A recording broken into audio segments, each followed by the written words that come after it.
For those of you who did not get to end the class with parametric equations, I teach at several different schools, so some of you got to end and some of you didn't. And the ones who did end with parametric equations, they did these 3 sections in pre-calculus algebra, so don't think they're getting off too easy. So sequences and series is we're going to look at in these last 3 sections, and I hope it's going to be pretty straightforward and simple for you compared to everything else we've done. And you've probably looked at sequences and series even as early as middle school. So you've seen these things before. An infinite sequence is a function whose domain is the set of positive integers. The function values or terms of the sequence are represented by a sub 1, a sub 2, a sub 3, so just different values, the first one, second, third, fourth, so forth. Sequences whose domains consist of only the first n positive integers are called finite sequences. So basically, an infinite sequence goes on forever. A finite sequence ends. For example, write the first 4 terms of the sequence whose nth term or general term is given. So, a sub n is 2n plus 5. So if we want to write the first 4 terms, we're going to find a sub 1, a sub 2, a sub 3, and a sub 4. We just plug in. 2 times 1 plus 5 is 7. 2 times 2 plus 5 is 9. 2 times 3 plus 5 is 11. What did I say? Much better. So our sequence, the first 4 terms are 7, 9, 11, and 13.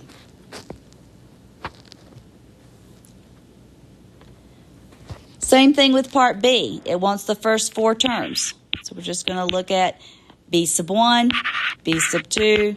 Just looking at several of these. Make sure you understand what's going on. Plug in. 1 squared plus 5 is 6.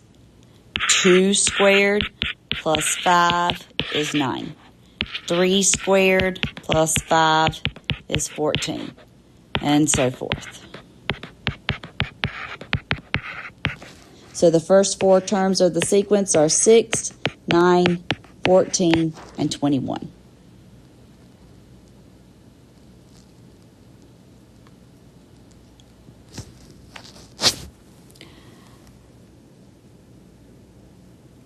And I just realized, yeah, some of you heard what I just said at the beginning and you were like, what is she talking about?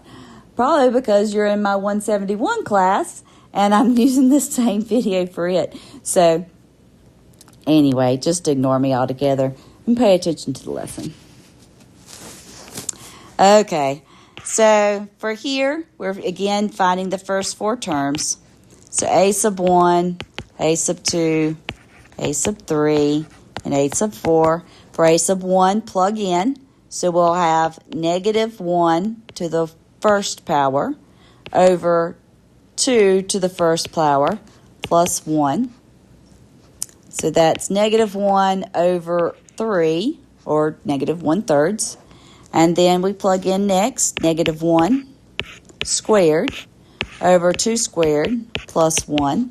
That'll give us a positive 1 over 5.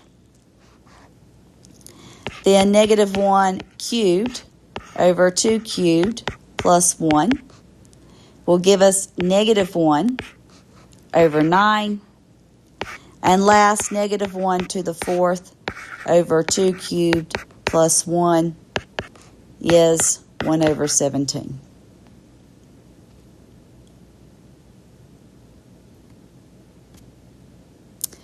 Recursion.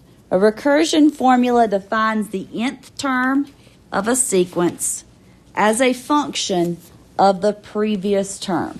So recursion is defining the second term as a function of the first, the third as the function of the second, the fourth as the function of the third, and so forth.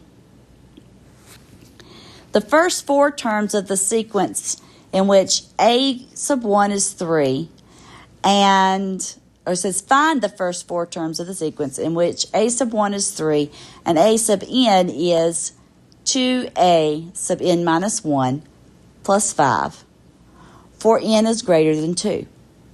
So what this is saying is that a sub 1 is 3, first off, and everything after that we plug into a sub n.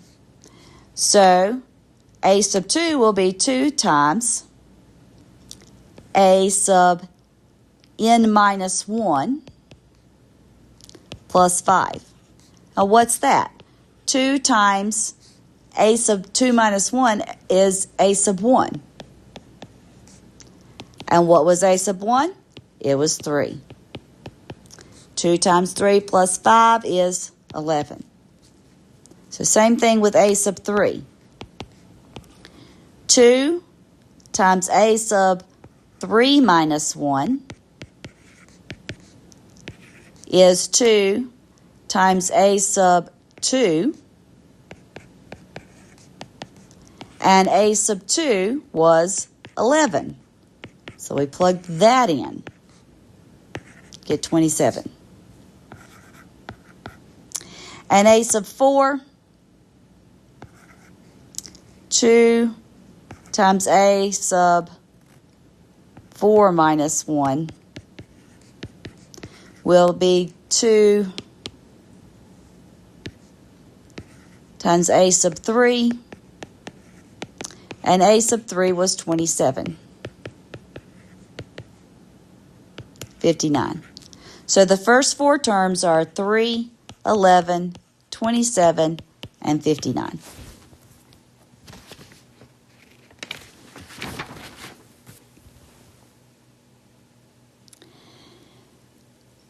A couple of things that are new, but you may have seen before. Factorial notation. What's a factorial? Well, here it is defined mathematically, but making it simple is, and I believe that should be a 3 right there. I'll change that on your papers here in a minute. But making it simple, what would 5 factorial be? 5 times 4 times 3 times 2 times 1. 10 factorial would be 10 times 9 times 8 times 7 times 6 times 5 times 4 times 3 times 2 times 1. Okay? It's just including the original number and multiplying by all the ones lower. And by the way, odd fact, 0 factorial is 1. Find the first four terms of this sequence in which we're dealing with factorials. So a sub 1 would be 20 over 1 plus 1 factorial. So that is 20 over 2 factorial. 2 factorial is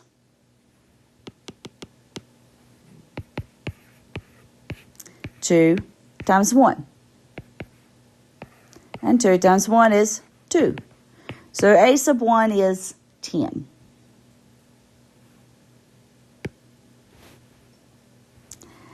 A sub 2 will be 20 over 2 plus 1 factorial. That's 20 over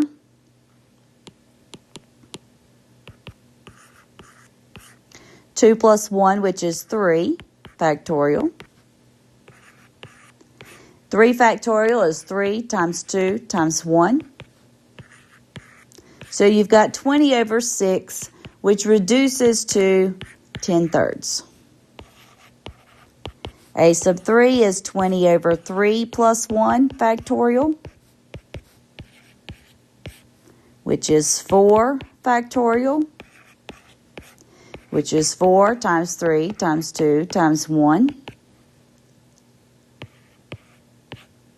4 times 3 times 2 is 24. this reduces to 5/6. And last, 20 over 4 plus 1 factorial is 20 over 5 factorial. I promise you won't have to go too high on these. 5 times 4 times 3 times 2 times 1 is 20 over 120 or 1/6. So the first four terms are 10, 10 thirds, 5/6, and 1/6. The last thing we need to talk about in this section is summation notation. Summation, this E thing, looking thing here, it's actually a Greek capital E, is just telling us to add the terms from one point to another. So this is saying add the terms where from 1 to n, whatever we make n to be. So it could say add the terms from 1 to 5. And so you would add the first 5 terms. So example 1, we're adding the terms from 1 to 6 of 2i squared.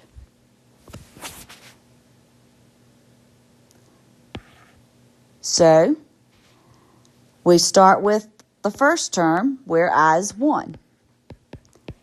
Add to that the second term where I is 2. Add to that the third term where I is 3. And so forth. All the way up to 6.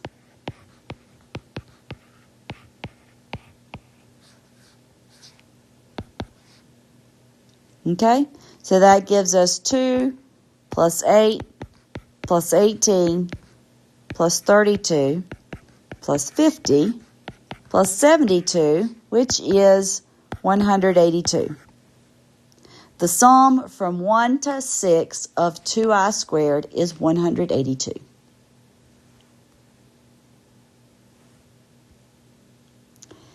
Let's do another one.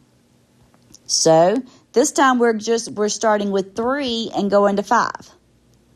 So we've got 2 to the third minus 3 for our first term, plus 2 to the fourth minus 3 for the second, plus 2 to the fifth minus 3 for the third.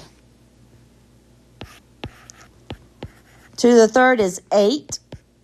2 to the fourth is 16. 2 to the fifth is 32. So we've got 5 plus 13 plus 29, 47. The sum from 3 to 5 of 2 to the k minus 3 is 47. And last, for this example, the sum from 1 to 5 of 4. What does that mean? There's no I. So the first term is 4. The second term is 4. The third term is 4. The fourth term is 4. And the fifth term is 4. That's it. The sum from 1 to 5 of 4 is 20. And our last example says, write this sum using summation notation. So what's happening to this? Well, clearly,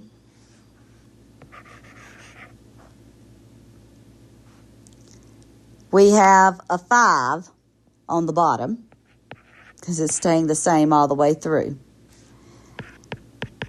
What's going on at the top? So we just need to focus on 2, 4, 8, 16, and 32. How are we getting from 2 to 4 to 8 to 16 and 32? Well, 2 is 2 to the first power. 4 is 2 to the second power. 8 is 2 to the third power. See the pattern? 16 is 2 to the fourth. And 32 is 2 to the fifth. So what goes on top? 2 to the, since we're using I, 2 to the I. where I is starting at 1 and going to 5. And that concludes this section. Whichever class you're in, probably the shortest one of the semester.